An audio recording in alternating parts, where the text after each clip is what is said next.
talked about this yesterday, right? Where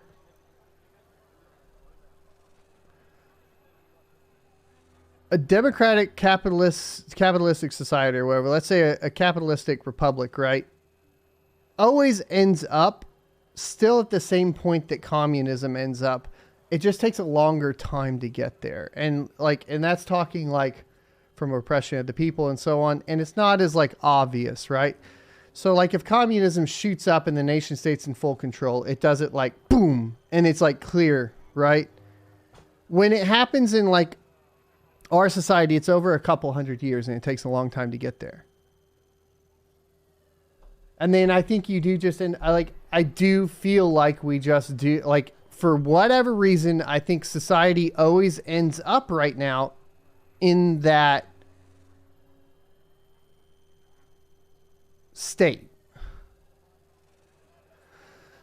And I think that state happens in a democratic, like, or even we could say republic, democratic republic, because people inevitably will begin to vote in benefits for the less successful. And you end up with a key problem of like, at that point, what you have are people just utilizing the state for benefits. And they don't want to give up those benefits, so they just keep giving the government more and more power, right? So like I said, I think it's like a slow buildup. And then you have that, like there's the whole like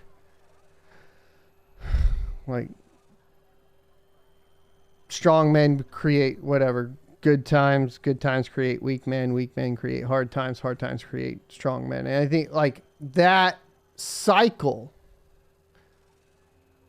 seems to happen slower with like the societal structure of like the United States versus like a communist state, right? But I think that cycle happens in both of them. I mean, this is why, and like I know, like you bring up Marx and all of a sudden everybody like calls you a socialist, but I think it's important to understand, like, I'm going to find that quote real quick because that's Karl Marx, constant. He makes some good points that I think like if you ignore, it's the permanent, yeah. So the idea is the permanent revolution, right?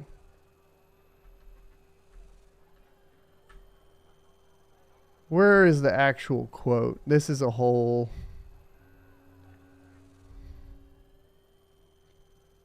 I think it's one of those things where...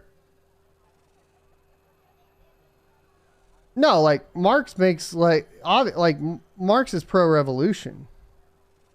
Here we go. So, boom, right?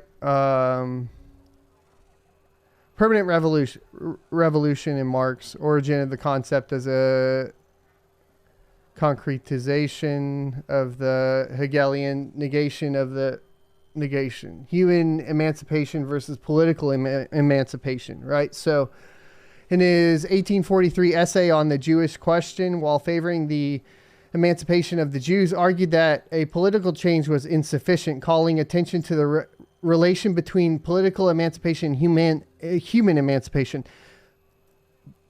I'm gonna call it out. Like, if you just replace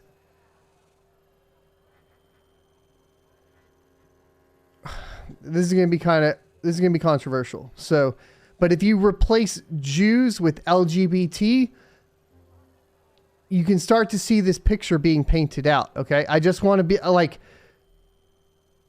if this makes sense, does that make sense? Like, you understand what I'm saying? Like, it's a little bit of a stretch, but that is what it is, right? Like, as far as like the way the state manipulates it, right? He contrasts political revolution with permanent revolution. Political emancipation is indeed a great step forward. It is not, to be sure, the final form of universal human emancipation. but it is the final form within the prevailing order of things. In moments of special concern for itself, political life seeks to repass its presupposition, civil society and its elements, and to constitute itself the actual harmonious species life of man. But it can do this only in violent contradiction with its own conditions of existence by declaring the revolution to be permanent.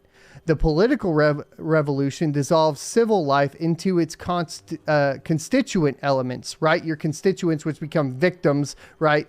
At that point, without revolutionizing these elements themselves and subjecting them to criticism. Because now at this point, what happens is because you set this up, you can't have any criticism of anything within that piece of culture, which then gives an unbalanced political advantage to just a different group of people is all it does. Therefore, from the beginning, Marx's concept of permanent revolution involved a vision of totally new human relations. The implicit reference to the barriers met by the French Revolution suggests that the concept was rooted in taking off from the past high point of revolution, yet with cognizance of the counter-revolution within the revolution. The argument suggests that permanent revolution represents a second negation, negating political revolution as the first negation of oppression in order to achieve full human emancipation. Marx developed that viewpoint on a profound philosophical level in his 1844 economic philosophic manuscripts, though not using the word permanent. There he worked out his break with classical political economy, with vulgar communism, and with the dehumanization of the dialectic by Hegel. This triple break was at the same time the foundation of new kind of humanism. There you go, as far as all this goes. The key points here that I wanted to point out was that. Obviously, he goes on to essentially, I think, shift in the wrong direction as he got older. I think that's kind of common for people to get tied to their ideas, right? There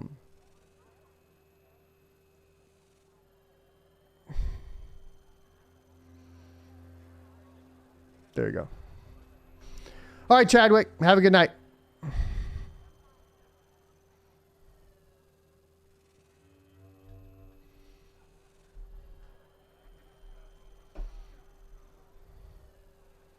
I don't think it becomes a violent... So in the digital age, Chadwick, I will push back. I don't think that it has to be a violent revolution. I think in the digital age, we have a lot more power. I'm